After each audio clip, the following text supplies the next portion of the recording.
Hello there, Outliers. Niiamah Ashong here. And thank you so much for letting us be a part of your journey. We're coming at you live with an Outliers Edge roundtable with none other than Dale Alexander. Dale, thank you so much for being here. Thanks for bringing your experience, your expertise, and also like we were talking like right before we came live here. Your passion and fidelity. Like I just really feel that from you already as we come into this conversation. Glad to have you here. Appreciate that, Niiamah. Thank you for having me. Excited to be Yeah. here. Oh, I'm excited. I'm excited for the conversation here. Outliers, as we have this conversation, whether you're watching it live or you're watching it in the replay, know that this is not just a conversation between the two of us here. We have the benefit of having you be a part of it too. So if you have anything you want to ask Dale a question on, clarification, anything that you want to bring in, like join the conversation, leave some comments. We're on multiple platforms. Just come leave some comments, and we'll create the conversation all together, co-create it here. So, Dale, as we come to this space, a question I'd like to ask everyone as we come in is for us to get a chance to get to know you. So, the way I ask this question, don't get fooled by it. But the way I ask this question is, let us know more about you and the game you are currently playing. Oh, that's a good question. So I'm live in Jacksonville Beach, Florida right now. Grew up in Georgia. Been a Georgian all my life. My wife's from here. We have three kids. Been married 29 years. Have three kids, 28, 26, 24, stair steps. And in my career, I've had a financial services firm since 1990. Started it in 1995. Had that for 27 years. Sold it a few years ago. I still run it, but so money's what I've studied all my career. And then a few years ago, wrote a book, and now I run my company, but also go all over the country talking to young adults about money. We'll get into more of that, and speak all over the world. So that's kind of what my purpose is. Why I'm here. We're going to talk a lot about that. Yeah, no, this is fantastic. Like this component, like you just like you get money, all right? You get money like in a really meaningful way. And so I think it'd be great to give Outliers just a chance that you talk specifically about young adults. Let us know a bit more about like how you choose to do it. So you're speaking around the world. Like give us more of a bit of an insight into you and that platform. Okay, so I wrote this. I'm always talking to my kids about money. I've had my certified financial planners designation since the 90s. That's not what I did, but money is what I've studied for 42 years and all of my career. And I'm always talking to my kids about money. A few years ago, my middle son said, "Dad, you need to tell all of our friends this principle that you talked to us about." So I did it locally in Atlanta. It kind of went viral, whatever. And then I wrote this lesson, and started going to high school, speaking to senior classes, and it took off. And then I came out with the book, and it's called The Talk About Money, a young adult's guide to the one decision that changes everything. And when I came out with the book, the state of Georgia sent it to all 120,000 graduates. They're about to do that again, by the way.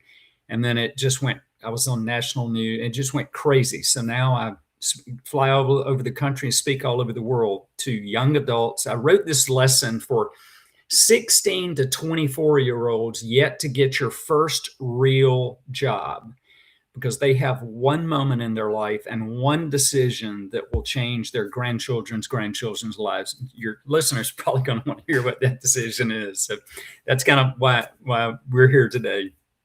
Yeah, I've been on the edge of my seat here too. I'm like, can you say it? Do we have to get the book? I Outliers, can, get the book no, regardless. Go out I'll there, tell go you. get the talk. But All yeah, right. Dale, hit us with it. What is that one decision Okay, that comes up? so if you're listening to this, if you have a 16 to 24-year-old, maybe remember back when you were 16 or 24-year-old.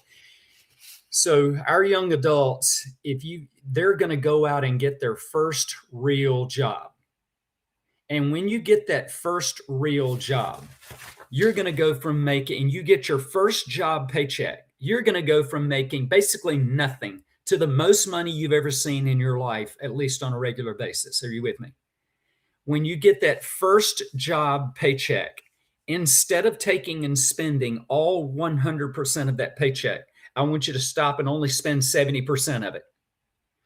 70% of that first job paycheck is still going to be the most money you've ever seen in your life. Now, you're at zero. Make 70 your 100. By the way, the other 30, I want you to take 20% of it and invest it. I'll tell kids exactly how to do that, and take the last 10% and give it away. I don't care who you give it away to. Give it away. We'll come back to that point. make 70, you're 100. And here's why they can do that. They don't have a standard of living established yet. And whatever number you accept as your standard, that becomes your reality. And watch this. It'll sting for about 3 weeks, but after 3 weeks, you'll never know 70 is not your 100, Niiamah. What do you mean it's not 100? It's just my 100. It's all I've ever known as my 100. Every adult I've ever talked to would love to go back in their life and have a mulligan, a redo, and start over. Could you imagine if somebody came to you now and said, Niiamah, you think you've been getting all of your paycheck. You think you have, but we've been playing a trick on you. Every paycheck you've ever gotten as in your adult life from your first paycheck, we've only given you 70% of it. You know it as 100, but we've only given you 70% of it. It's normal to you, but it's only been 70%. And by the way, 20% of it, we've been investing in stocks of great companies of the world through mutual funds, whatever. We've been investing 20% of it, and 10% has been given to the world. Turn around and look at what your life looks like. Every adult I've ever spoken to wishes they could go back and do life over. Then if you have that regret, let's give kids the chance to never have that regret. And here's the most important thing that I'll say. This is why people put me and my wife on planes and fly us all over the country. I love showing it to you in red. They have one shot to make this happen. Because if they take 3 of those first job paychecks, spending all 100% of it, you will never back down to 70. It's over. And you will live life like most of America, which is broke, stressed, angry, and anxious because of the weight of money. And these kids have one shot to make the most important, life decision they'll ever make. And it deals with money. You used to say, hey, the person I chose to marry is my most important life decision. Look, 29 years, it's really important. But if we don't get money right, half of our marriages are gone. And many of the other half that make it, they're not as great as they could be because of the weight of money. And the reason I say most people will never back down, Niiamah, it's because of this. Most money problems, they're not problems about money. What are they actually about then? 51% of Americans that make over $100,000 a year are living paycheck to paycheck. 30% that make over $250,000 are living paycheck to paycheck. And here's why they won't. I'm in a South Georgia school one day, and there's 400 kids in there. This young girl in the top left in the auditorium looks at me and she goes, raises her hand and says, I can't live on 70% of my income. Now, she's on a high school part-time job. And I said, why can't you? And she said, because it cost me $100 to get my nails done. And I shut my mouth, and the principal of that school lit her up. Every kid in there went, oh, Niiamah, that's not a money problem, is it? That's not a money problem. I told you we do a lot of work in Kenya. You go to the deepest parts of Kenya, and you walk in those villages, and you tell them you spend $100 getting your nails done. They would look at us and say, you people have lost your minds, which we have. They're not problems about money. It's a problem of greed and envy and unawareness and advertising and busyness. And we just caught it. And I call it the drift. It's the drift. I could explain that. It's the drift. And most of us are unaware of the drift. It's a great analogy I use, but anyways. Yeah. I'm curious about this. But I want to also give outliers. I want to take this in because I want to give us a chance to bring some of these things together, right? So one, what I'm hearing is you found there's a moment. There's a moment of being of taking that first paycheck, and before you even know what it is, because if I'm getting you if I can, Dale, I want to make sure I'm understanding. It's you have no experience with it. You don't and so you're getting this amount anyway, right? And all of it, 100% of it is more than you had the day before. And so if you can just live with that, and let me ask you, Dale, there's something I think might be in there, but I'm not sure. Is it that it's not just you set that first paycheck and then the next paycheck you get to live at the 100. It's just it's starting from that very first paycheck, just play off with 70% of what your income ends up being, and then go and then use the 20 and 10% as allocated in what you recommend. Is that it? Think of it like this. When you pay off a car and you put the last check in the mail and you pay off that car, you've now got 500 free dollars. The next month, you've got 500 free dollars, don't you? Found money. It's new. It's found money. You can either immediately turn that, Niiamah, and use that money for good, or you can leave it alone. And in 2 months, busyness and greed and keeping up with the Joneses and advertising algorithms and unawareness, it goes and grabs it. And Niiamah, you can never get it back. This is that decision on every paycheck for the rest of your life. Now, let me show you what it'll do to a kid. When I go to a school, I show a $36,000 starting salary out of high school or college. Every kid in my auditoriums can achieve that. I show a $36,000 starting salary. Why that? That's a normal starting salary in America. I don't care if you work at Walmart, teaching, law, UPS. That's a normal starting salary in America. Every one of my kids in an auditorium will achieve that or more. And so watch this. If you live on 70, you make that your 100. Well, that's hard. It is hard. Being financially successful is hard. Being broke is hard. Pick one. Pick a hard. So you make 70 your 100, and you invest 20% and you give 10% away. At the end of your working life, Niiamah, you will have given away $437,000 given away, and have $5.2 million on a $36,000 salary. Look at me, that does not care what kind of family you came from. This is a principle, and principles don't care. I haven't said a thing about education level. This doesn't care what race, what faith, or country you're from. Niiamah, money doesn't care.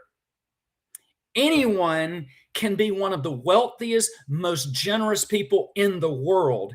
Getting money right is not hard. There's just a lot trying to make it impossible. And this phone, if you can't see this, I'm holding a phone. This phone is telling you that you can't do it. This phone does not want you to do this. This phone says the only way you can do it is to watch other people do it. And I know who these kids follow financially. I know who they follow, and I've studied them, and they're broke. Anyone can be one of the wealthiest, most generous people in the world. There's no secret to it. It's just the wealthy have figured out how to have less going out than is coming in. One of the great financial planners in the country, Russ Crossan, we were having breakfast one morning, and he said, Dale, investments don't make people wealthy. Living on less than you make makes you wealthy. And I'm just giving kids a plan from the first paycheck to never make that decision. And remember, you're at 0. And just set 100 short. Just make it short. You'll never know the difference.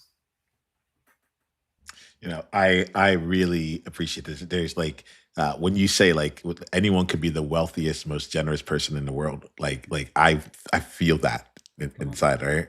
And there's also something I also recognize too, and because I see the immediate. Oh, let me just ask you this. I'll just ask it for anyone who is 25 or older, who's gotten some paycheck, but still hears this, wishes it, and wants to apply it for where they are right now. I've got an answer how to fix it. Thank you. Do you mind sharing? Is that what you were going to ask? That's it. That's what All right, because when people come in an auditorium and watch me do this to 300 or 500 kids or whatever, adults in the room are going, Dale, if I didn't do that, what do I do? Is it over? It's not. Okay, hold on. I got an answer for you. There's 2 things you do. Number 1, this is 100% guaranteed to fix your financial life. You ready? Here we go.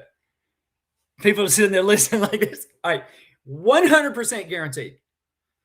Number 1, for the rest of your life, Niiamah, for the rest of your life, I've just messed you up. For the rest of your life, every new dollar coming into your household, watch this. Every increase in income you get, every bonus at work a spouse gets, every raise you get each year, a step raise, garage sale proceeds, that car you pay off, that's new money. Would you agree that's new money coming in your house? You're not living on it right now. Right? I agree. It's new money. For the rest of your life, never take more than half of it. By the way, that car that you pay off, when the average American, when we put that last check in that envelope and put it in the mail, what's the first thought that runs through our mind? It's like, oh, what now? What Now I have all this money in my pocket. Like, what can we go do with it? what can I go get now? I'm Yep. going to go buy a new one. It's Yep. sick. It's Yeah. sick. Yeah. But the first thought that comes through our mind is, what can I go get now? Yeah. From now on, never take more than half of it. And as you do that, the rest of your life, you're living on less and less of your income. Maybe get to some seasons. This is a hard word as Americans, maybe where we get content. That's a hard word for Americans. Content. And maybe you don't take any of it. Niiamah, don't take any of it. Put it all in savings and giving. Put it all aside. It's new money.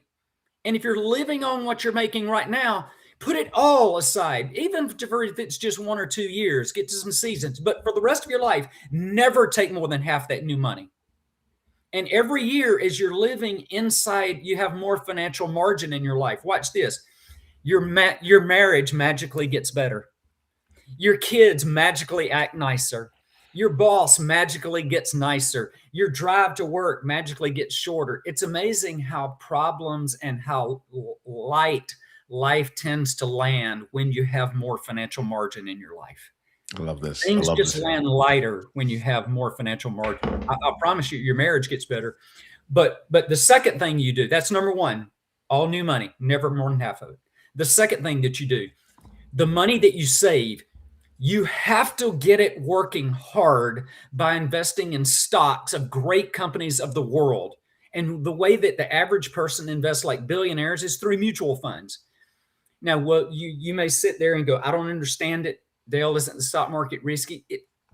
I explain all this in the book. You can actually go to my website and watch this whole lesson free. So, I mean, I give you the tool, the understanding of all of this, but you've got to put it in the right places. This is what the wealthy know, and most of us were never taught. It's not hard. There's just a lot trying to make it impossible, but it's not hard. And I teach exactly how to do this. I love that line. It's not hard. There's just a lot that's trying to make it impossible. Impossible. You know, and Impossible. I think that it's like when I hear you say that, like I like outlines. I want you to take that in right now, right? Like it's not hard. It's just a lot that's trying to make it impossible. The fun thing about this here, Dale, is that you're talking to a group of people who do the impossible every day. It was impossible for them to be where they're. This is why I love talking to outliers, right? Mm, So even as you're saying this, I'm like, most people out there will hear this, they'll be like, that was great. Then they go on and just keep listening to the rest of the episode and they do nothing. They change nothing.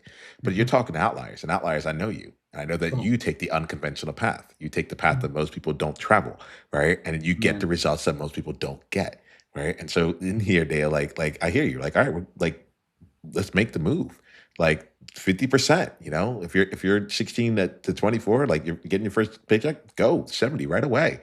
Let's implement this here and be able to like enjoy the results of this. Cause I mean, if like the way I look at this, I'm like, oh, we can do that. We've done harder things. You've done harder things for sure.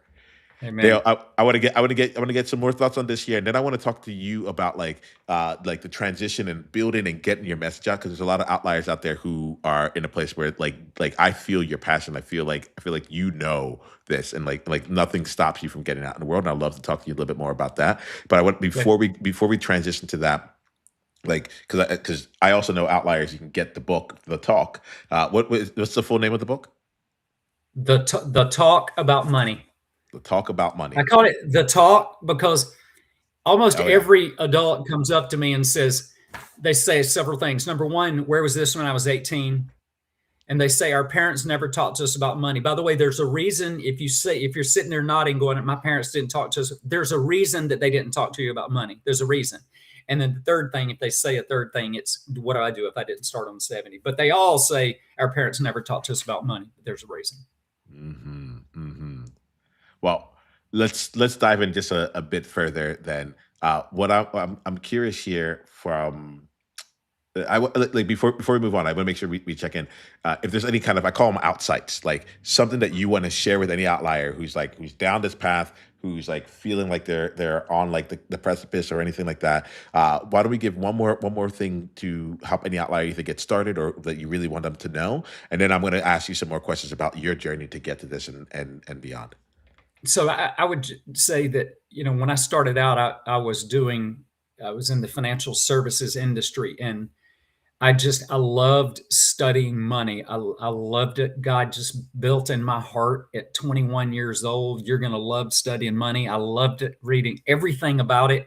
And as an outlier, to be an outlier, kids come up to me after I speak to over 50 some odd thousand kids live, and they come up to me afterwards and they just hang out asking questions. And a lot of them talk about owning their own business. And while that changed my family's life, having my own firm, I'm a big proponent of having your own business and controlling your own life. But while it's the greatest life you can have, it's also the hardest life you can have. It's the best boss you can have and the worst boss you can have, being your own boss. But I tell kids, you've got to be completely devoted to what it is you want to do. And if you're an outlier, you have to be sold out. The owner, the founder, the owner, you can never cut it off. You go on vacation, but as an owner, I was looking at I would walk in hotels, seeing how people treated me, and what was their advertising and how did they handle this. And you're at Disney, or you're on Delta or Southwest Airlines, or opening up a MacBook computer, and it's the experience. Because here's what I tell kids: when you leave high school, no one cares about you. No one cares about when you leave high school. Your parents do. They just want you off payroll, but no one cares whether you succeed in high school. And the second day of work, no owner cares where you went to college. None. All they care about is, are you making their company and their pocketbook profitable? But outliers pour into it more. You care about it more. You read more. You study more. You think. You have to constantly be thinking about your craft and being better. And as Jim Collins says, 10,000 hours in anything and makes you an outlier in something. And so you just got to be consumed with constantly being better at what it is. When I got out of college, I was driving an hour and a half to 2 hours one way each way in Atlanta. And I was watching people sitting on I-75 in traffic, just their minds just deteriorating. And I said, I'm going to grow. And so I went and started getting every cassette tape. Young people, Google what cassette tapes are. Starting getting every cassette tape of every motivational speaker. Name a motivation. I would go to every library and just pull off. I remember the feel of grabbing these booklets of cassette tapes, and I throw them in my back seat. And for 5 years, I drove down that interstate. I got to where I loved traffic, because when I was in traffic, I was growing. And I poured that into my brain for 5 years. And I took notes and had notebooks of speakers and content. And it changed everything about my life. It changed the culture of my company, my leadership perspective. It changed how I parent. It changed my attitude on life. It changed my faith. It changed everything about my life. And I chose growth. And as an outlier, if there's one thing, I'm on John Maxwell. I love John Maxwell, and he says, care about growth more than goals. Mm-hmm. You grow, goals are going to take care of themselves, man. That would take care. Just grow. So, now this is fantastic, Dale. I'm really glad you brought that in. I'm really glad that you shared this here, and there's it's actually really funny. As you say this, you're getting me to reflect on growth more than goals right now. And even just like the fact that we're having this conversation right now, like live and it's streaming all this, because one day I decided, I was like, oh, it'd be really fun to do 10,000 minutes streaming, and to take this thing I was doing behind the scenes in the recorded area and bring it out. And I remember the reason that 10,000 was so fun for me was because I'm like, oh, I can't get it right. It's too much to do. I give myself like 6 weeks. So it's like, it's too much to do in too short of a period of time to try and work at it. I just have to go out and do it. And as long as I'm getting 1% better every day, we are on to something. And I feel like you really just brought me back into this, because then I can stop myself when I get into goals again. And you brought me back into focus on this. I was on a run this morning, and on my run, this thought came. I love this quote. It says, "If you carry a calf every day, one day you can carry a cow. Mm. If you carry a calf every day, one day you'll carry a cow." And it's little things every day, and before you know it, you're doing huge things. And there's setback, but I mean, sure, but if you there's four ingredients, and if I'm going off on tangents, just bring No, me this is back. this is this is good. This is good. Like I want to bring in, like, I'm seeing a bit of like your psyche, your outlier psyche beyond the like the money element. Like there's things you do that make you who you are, and I want to get into that. There's four things you have to have for lasting change in anything: a passionate discontent and a powerful vision. Watch this. Until you get mad enough, and there's people watching this that they want to go chase their goal, their dream, their thing, the thing. I call it the thing that you just get, it's inside you. The calling, whatever you want to say it is. Until you get mad enough, you're not going to do anything about it. You're just going to be mad. But when you get mad enough, and I'll prove that when you get mad enough, you'll do something about anything. But to get mad enough, that's not enough. You've got to have a powerful vision. Passionate discontent and a powerful vision. If you got a passionate discontent, but you don't know what you want, you're just frustrated. I'm just mad. But when you know what you want that thing to do, and there's an outcome, and man, I can tell you what it is. But when you know what you want it to do, then you will go after it. For example, giving up smoking, drinking, losing weight, things like that. Okay. Any bad habit you want to do, like even smoking, stop smoking. It's hard. And people go, well, I've quit 7 times. And then you reach one guy and goes, I stopped smoking and never smoked. How'd you do that? Well, I went to the doctor and I had high blood pressure. And my doctor said, John, if you smoke one more cigarette, you're not going to see that young granddaughter get married. And I never smoked another one. You had a passionate discontent. Come on. But you had a powerful vision. That little girl on that wedding day. And you never smoked another one, right? You never smoked another one. When you have all those 4 of those things, passionate, mad, and a powerful vision, you can stop anything. And the drift, here's what's against that. Yes, the let's drift. talk about that drift. Yes. We're at the beach. I got to surf. We're at the beach. I love surfing. Love it. Yeah. But we're at the beach. But if you ever noticed, everybody loves to go out on the beach, and it's fun. You're playing around. This is fun. Have you ever noticed when you go out on the beach and you play, and when you're ready to go back in 45 minutes later, have you ever noticed you're 100 yards down the beach? Aha. You never noticed when you were drifting, but you ultimately realized you had drifted. Are you with me? Mm-hmm. My pastor said one time, no one realizes when they're getting lost. Everyone realizes when they are lost. And watch this now. If I'm in the beach, if I'm surfing and there's a drift, usually my wife would probably be sitting on the beach. Let's call that home, true north, where I want to end up, my goal, right? If she's sitting there, I know where home base is. But there's a drift happening in our lives every day. Busyness, unawareness in financial world, greed, just advertising, keeping up with my neighbors. And that drift is happening all the time. And I tell my kids, if you're out there surfing, here's what you got to do. You got to paddle back through the drift. And watch this. Your dream has to be stronger than the drift. And the drift happens in every part of our lives, Niiamah. It happens in our health. We're drifting financially. We're drifting in relationally with our marriages. We're drifting healthily. That's a new word. Healthily, we're drifting. The world wants us to drift. It naturally has us drift. And you've got to know what true north is. I know what my ultimate goal of my life, I've defined it. I know what it is. I know where home base is. And it helps you paddle back through And my dream has to be stronger than the drift, because the drift is always happening. Mm, Outliers. Let's bring this in here.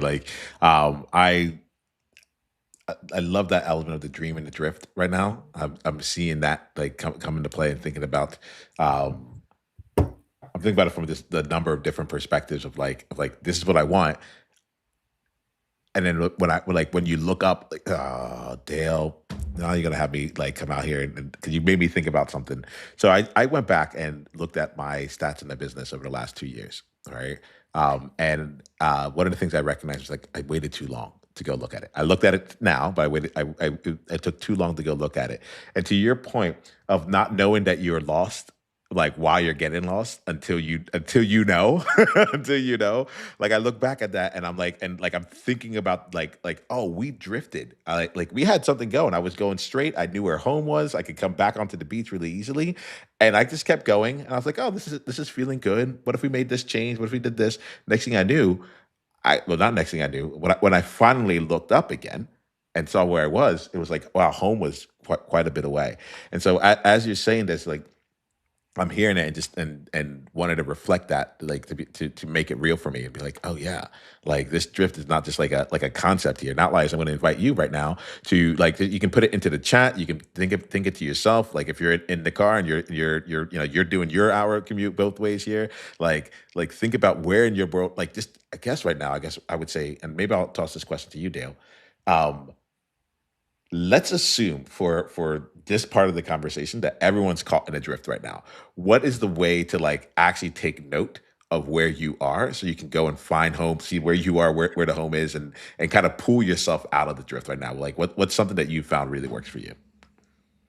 So every year I do my logo for my company is me on a handstand. So every year I do a skateboard. I ride my skateboard on my hands, do a handstand, whatever. And so I Nice. just turned 62 on Wednesday. And if you Well played. LinkedIn or whatever, Facebook, you can see the video. And then at the end of it, I tell this little message.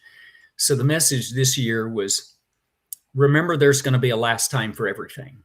Mm, There was a last time our daughter said, Mama, push me on the swing. There was a last time my boys said, Daddy, carry me up the stairs on your back. Niiamah, there was a last time. There was the last time my mama told me she loved me. There will be a last time I hug my wife. And you never know when that last time is. And so the takeaway from that is just love them longer, hug them longer, do more with them, be there when you are there, make the memories, take the trip, just take it in. You never know when the last time is going to be. And there's a last time for everything. And we're just unaware in this world today. As our kids, these little men, I like to mentor, but these 35s and 40-year-olds with these young kids, I say, they go, it's going fast. And I go, it goes faster. And as they age, there's just more distractions. They start getting on bikes and they're gone, or playing on sports, and then they get cars and they're gone. And it's just fast, and it just happens faster. And you've got to the unawareness. And I set up, there's 6 core components of every person's life that we all deal with: relational, physical, financial, environmental. We've all got these core components of our lives. And I try and take one of each of the 6 areas of my life and have one particular goal, and then a keystone habit that keeps me headed in a good direction in that corner. For example, the relational part of my life, my marriage. If I can, a cornerstone habit is to set up one marriage conference at the beginning of the year. We do this every year. There's a place we go, a marriage conference, to be with other, people in marriages that want to grow. And that's the cornerstone habit that kicks off habits for the rest of the year to keep me track relationally. Physically, if you put a half marathon, I'm a marathon. If you put a marathon or a 10K or a 5K, that's going to make that keystone habit's going to make you drink better, sleep better, rest better, exercise better, get up better. That one thing is going to keep that cornerstone component of my life on track. And those six, you don't have to do something on all of them, but I I'm love it. I talking love it. too No, much. because like no, because you've gone through and you've what I've heard is you've identified home in the areas that matter, Yeah. right? Yeah. And not like I think that this is really important. Like this is you talked about having like about the drift, right? You're like the Mhm. part of how you know because I think about like an empty beach. If you're drifting down in an empty beach, like and this is what like I wasn't looking at my stats for example, it was just sand. It just looked like another day, right? And so what I'm hearing here is like by installing these things or taking the time to establish these things in advance, then you get a chance to be able to look back and be like, wait, I was actually at Pier 12. I'm over at Pier 17 right now. Got like let And, me start and making moves. and if you're watching this, I'm holding my phone, and this phone wants that beach to look empty. This Mm, phone wants that beach to look. It wants you down that beach. Advertisers want you down that. They want your marriage down that beach. They want you down that beach. And you've got to know, what do you want? Like the goal of my life. This is what people go, well, Dale, what do you said your goal? Here's how I know what true north is for me. Having the affection and admiration of my wife, nice. the love and obedience of my children, Mm, the pride of my parents, and the respect of my friends and colleagues. Now, to get that, I got to do there's a lot in every one of a those lot of things. them. There's a lot in every word of that. Hmm. And you can't just say, you got to know that's mine. You got to know what true north is, so that when you get ready to go home, Niiamah, listen, when you get ready to go home, you're where you want to be. Hmm. And the world does not want you on that path. Mm. And I'd love to close with one example, if I could, before Yeah, we get please. off And this we'll, time. and we'll wrap it up from there. Yep. All right. So I took my daughter to this camp in Northern California, and Etna, California. It's called JH Ranch. And I took my daughter. It was Daddy Daughter Week. And the most impacting lesson of my life, I hate saying this if I don't cry. So it was the Blindfold Walk. And this is rugged, rocky Northern California terrain. And they said, Dad's blindfold, you're going to blindfold your daughter.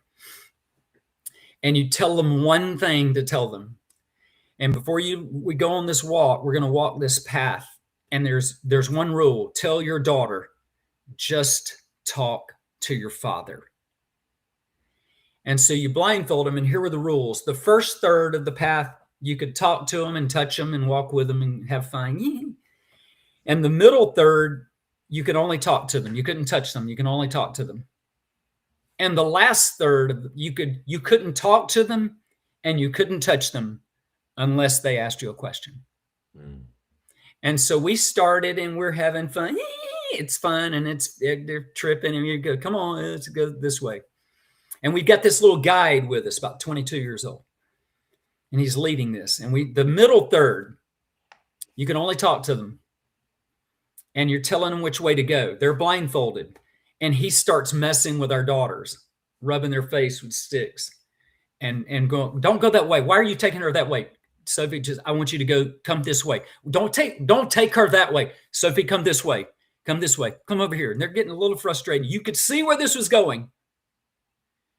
And then the last third, you couldn't talk to them and you couldn't touch them unless they talked to you. And then he's really ramping it up. And he starts really going after our daughters. And you can see this, and you're starting to get mad because he's going, don't go there. Talk to her, get her back on the path. And they're starting to get mad at us, and they're screaming. I remember this girl, she took her thing up and threw it at her blindfold and threw it at her dad. I'll never forget it. It's watching the dad run after his daughter. And they're starting to yell at us. You're yelling at me, your father? Because who loves their daughter more than their father? And here was what did that guide represent? The world, social media, advertising, just the world trying to take our daughter off that path, away from me. And you're mad at me, your father? Who loves you more than your father?